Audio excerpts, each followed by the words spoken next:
Hello students, good morning. So dear students, in this video we are going to study chapter 6 Nyay, and we are learning Hindi subject from standard 6, and this is our 6th chapter and the name of the chapter is Nyay. So let's start. इस कहानी में चातुर्य की बात है। एक मित्र यात्रा पर जाते वक्त अपनी सोना मोहरे मित्र के यहाँ तेल के डिब्बे में छुपा कर जाता है।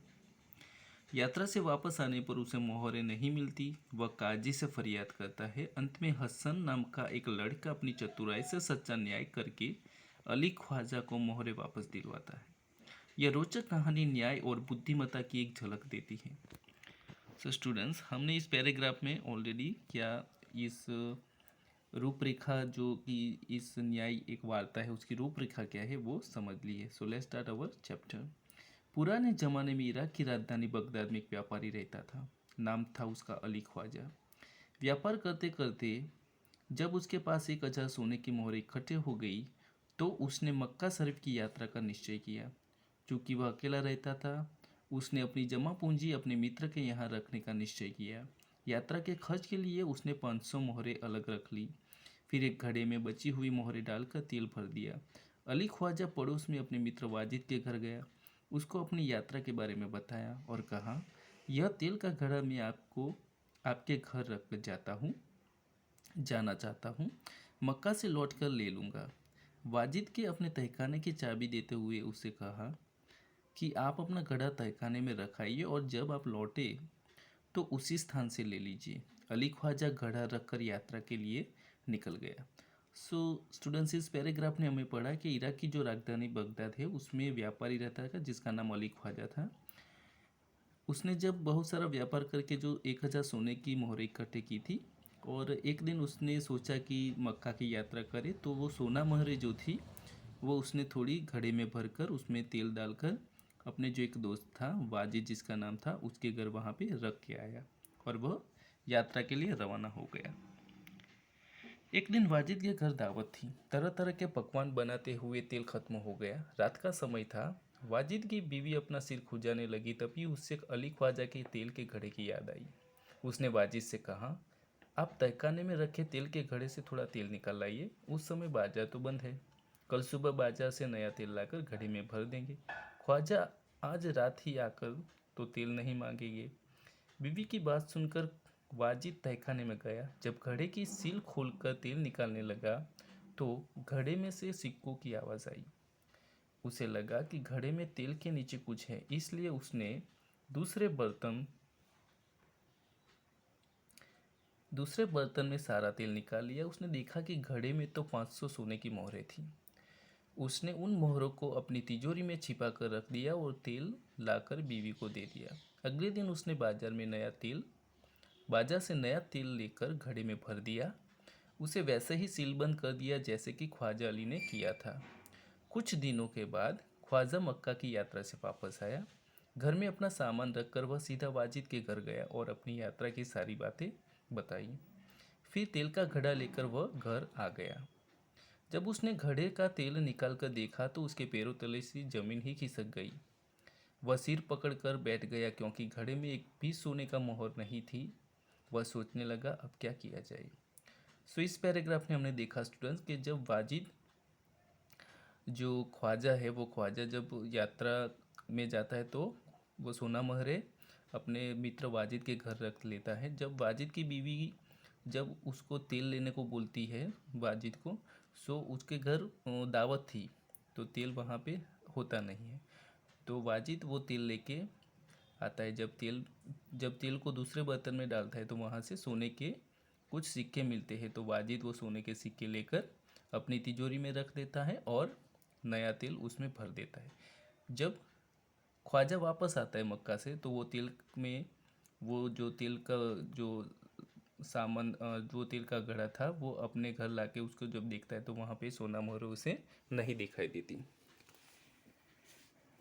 वह उल्टे पांव वाजिद के घर गया और अपनी मोहरें मांगने लगा। वाजिद ने कहा कि सीलबंद तेल का घड़ा आपको उसी स्थान से मिला जहाँ पर रख कर गए थे। मैंने तो उसे हाथ भी नहीं लगाया। मैं कैसे मान लूँ कि उसमें सोने की मोहरें थी। दोनों मित्रों में कहासुनी होने लगी। दोनों का झगड़ा सुनकर आसपास में लोग इकट्ठे हो गए। उन्होंने जब झगड़े को बढ़ते हुए देखा तो ख्वाजा से कहा कि आप काजी की अदालत में जाइए, वही आपके झगड़े को मिटा सकता है।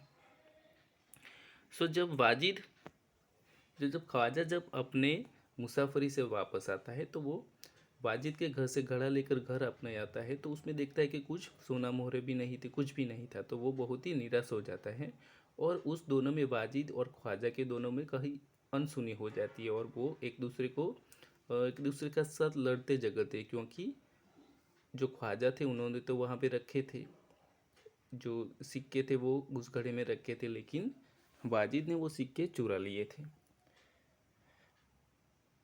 कुछ लोगों ने यह झगड़ा सुनकर उनको बोला कि आप काजी के पास जाइए, अदालत में आपका झगड़े का सॉल्यूशन आ जाएगा।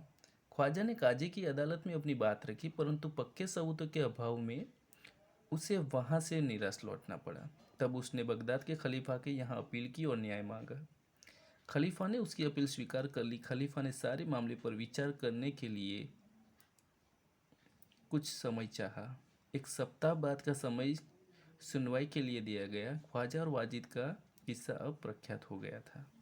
जब ख्वाजा खलीफा के पास जाता है बगदाद के, तो वो उसके न्याय मांगने के लिए थोड़ा समय चाहता है। खलीफा कहता है कि तुम मुझे थोड़ा समय दो, मैं इसका निपटारा करूँगा। खलीफा एक दिन अपना वेश बदल कर शहर में घूम रहे थे। तभी उन्होंने कुछ लड़कों को न्यायालय का खेल खेलते हुए देखा। वह छिपकर उनका खेल देखने लगे। उन्हें लगा कि जो लड़का न्यायाधीश बना है वह बड़ा समझदार है। वह जिस तरह न्याय कर रहा है बिल्कुल ठीक है। इसलिए उन्होंने उस लड़के को अपने पास बुलाया और उसका नाम पूछा। लड़के ने कहा, मेरा नाम हसन है। खलीफा ने कहा, मैंने तुम्हारा खेल देखा, तुम बहुत समझदार हो, कल हमारे दरबार में आना। जब खलीफा अपना भेष बदल कर पूरे शहर में घूम रहे थे तो उन्होंने देखा कि कुछ बच्चे वहाँ पे अदालत खेल रहे थे। उसमें से जो एक बच्चा था वो बहुत ही समझदार था। खलीफा ने उनको बोला कि तुम दूसरे दिन मेरे दरबार में आना। अगले दिन खलीफा के दरबार में अली, ख्वाजा, वाजिद और हसन उपस्थित हुए। खलीफा ने हसन से कहा, तुम इन दोनों के झगड़े का किस्सा सुनो और बताओ कि इनमें से कौन सच बोल रहा है। हसन ने दोनों की बातें ध्यान से सुनी। फिर उसने 2 तेलियों को बुलवाया। थोड़ी देर में 2 तेली आ गए। हसन ने उससे कहा, आप इस घड़े के तेल की जांच कीजिए और बताइए इस घड़े में तेल कितना पुराना है। दोनों तेलियों ने बारी बारी से तेल को देखा, सूंघा और चखा, फिर अपना निर्णय दिया। घड़े का तेल 2 महीने पुराना लगता है, इससे ज़्यादा नहीं, वे बोले। तेलियों की बात सुनकर वाजिद तो घबरा गया। अली ख्वाजा खुश होकर बोल पड़ा, हुजूर, मैं तो 6 महीने पहले मक्का की यात्रा करने गया था, तभी मैंने तेल खरीदा था। तेलियों और अली ख्वाजा की बात सुनकर सबको वास्तविकता का ज्ञान हो गया। खलीफा को न्याय के लिए सबूत मिल गया था। खलीफा ने हसन को धन्यवाद दिया और वाजिद से कहा कि आपने अली ख्वाजा के घड़े से तेल और मोहरें निकाली हैं, आप उन्हें वापस कीजिए और चोरी और विश्वासघात के अपराध की सज़ा भुगतिए। खलीफा ने हसन को बहुत सारा पुरस्कार दिया। खलीफा के दरबार में उपस्थित सभी लोगों ने हसन की सूझबूझ और न्याय की भूरी भूरी प्रशंसा की। दोस्तों, आपने देखा कि एक हसन नाम का जो लड़का है उसने ये न्याय कैसे किया। वो हसन नामने जो हसन था उसने 2 तेलियों को बुलाया। जब 2 तेलियों को तेल चखने को कहा तो दोनों ने अपनी राय दी कि ये जो तेल है वो 2 महीने पुराना है। तभी ये बात सुनकर ख्वाजा बोलता है कि मैं 6 महीने पहले गया था, यानी कि जो मेरा तेल था वो 6 महीने पुराना था। तो इससे यह साबित हो गया कि जो इसमें तेल है वो वाजिद ने ही वहाँ पे रखा था तेल 2 महीने पहले, और उसकी जो सोना मोहरे थी वो चुराई थी। ख्वाजा को जब खलीफा था उसको अभी पता चल गया था कि जो वाजिद था उसने चुराई है सोना मोहरे, तो वो जो वाजिद था उसको बोलता है कि तुम अभी इसकी सज़ा आपको भुगतनी होगी और जो भी तुमने सोना मोहरे चुराई है वो वापस करनी होगी। और जब दरबार में यह सब लोग उपस्थित थे तो वो खलीफा के दरबार में उपस्थित सभी लोगों ने हसन की सूझबूझ और न्याय की भूरी भूरी प्रशंसा की, यानी कि भूरी भूरी यानी कि भर भर के प्रशंसा की। उन्होंने बहुत उसको सराहना की। सो डियर स्टूडेंट्स, हमने देखा कि एक हसन नाम के लड़के ने जो एक प्रॉब्लम था वहाँ पे उसका कैसे मुश्किल हल कर दी और एक कैसे अच्छी तरह से न्याय किया।